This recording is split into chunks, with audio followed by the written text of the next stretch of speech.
how can businesses actually develop teams, and what is important in any kind of business, right? Whether it's small, whether it is online, whether it is a physical store, and even if it's a large business, teamwork is so important.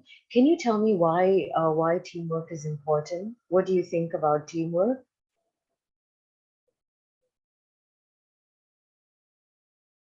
Are you a kind of person who likes to work alone, or are you a person who's okay to work with your colleague and work as a team? These are some of the questions to think about, okay? Because in the future, or maybe now you are already working, you might be the head of any department, or you might look for a job in the future, okay? Anybody would like to say something?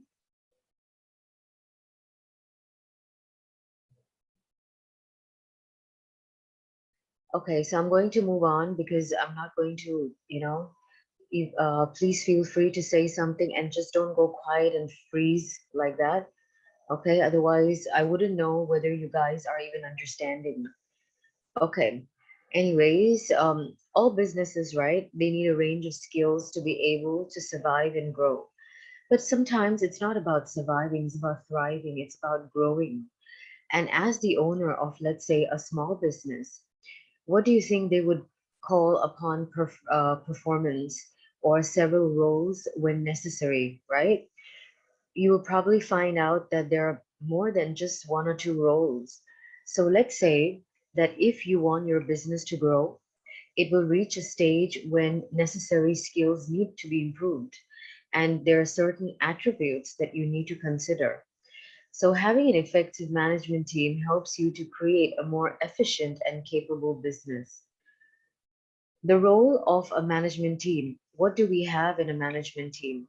How can we actually develop that? So let's say you have a director and he has combination of skills that a management team might need. So each member of the management team can concentrate on their own area of expertise, right? And you share those skills. In business, when you are sharing those skills, you are actually having an overall direction and goals that can be viewed from different perspectives. This engagement within team is very important and can add further value beyond the individual talents and skills of each employee. Now, think about when teams whose members relate to one or the other, you are contributing to different skills, right? And each of you are helping each other out to make sure that the goals are being met.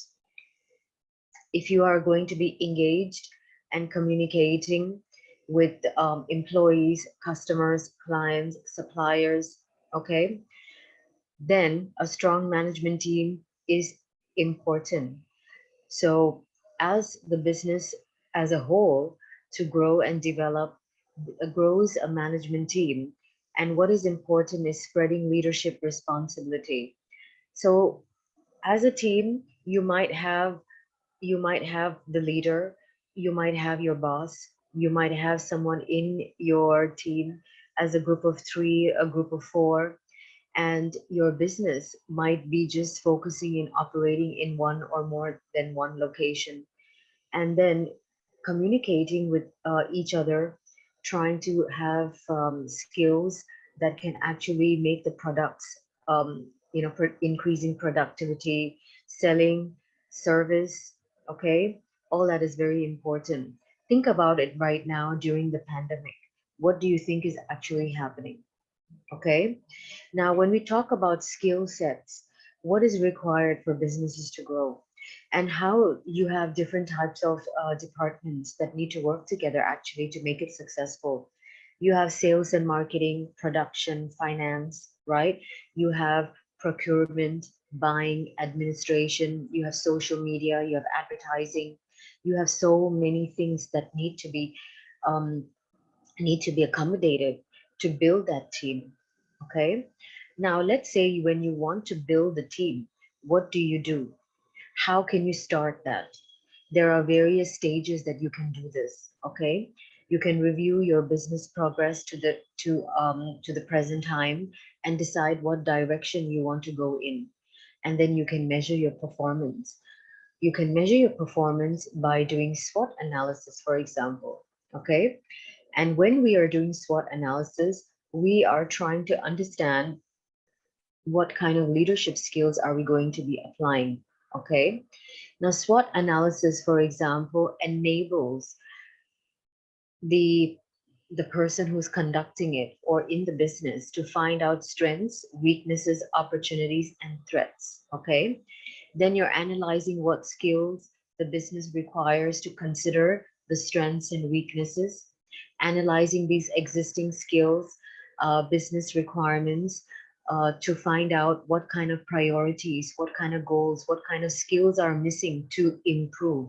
Now, let's say if you are working in a company, and just like now, how all of you are so quiet because you don't know what to say. Imagine if you are the leader and you're the boss, and you're asking your colleagues, you're asking your staff to say something, and no one says anything.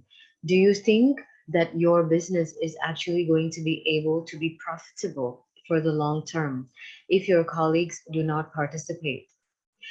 These are skills that are very important that need improvement. And how can we improve that? How can we find out that what are the leadership qualities? How can we analyze the fit of existing skills to business requirements that can establish these priorities, right? What can we do?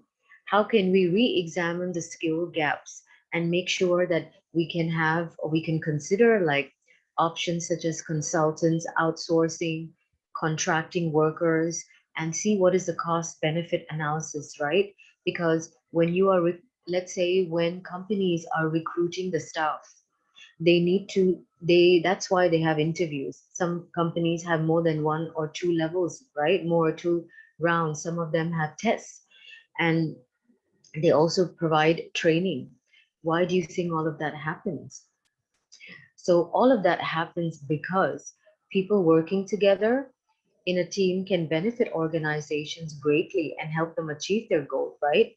If you have motivated workforce, and they will be more likely to be efficient and can contribute to the long-term profitability of the business. But if team members cooperate, they can actually inspire each other and learn something from each other. So this helps the team to solve problems and identifies the individual skills within the team. So the work can be allocated within the team. Sometimes you don't have to, let one person do all the work. So the work can be allocated within the team so that there are complementary skills between the team members and it can be effective. Let's not forget that a team is a group of people working together, right? To achieve common objectives, willing to commit to ensure that the team objectives are required and achieved.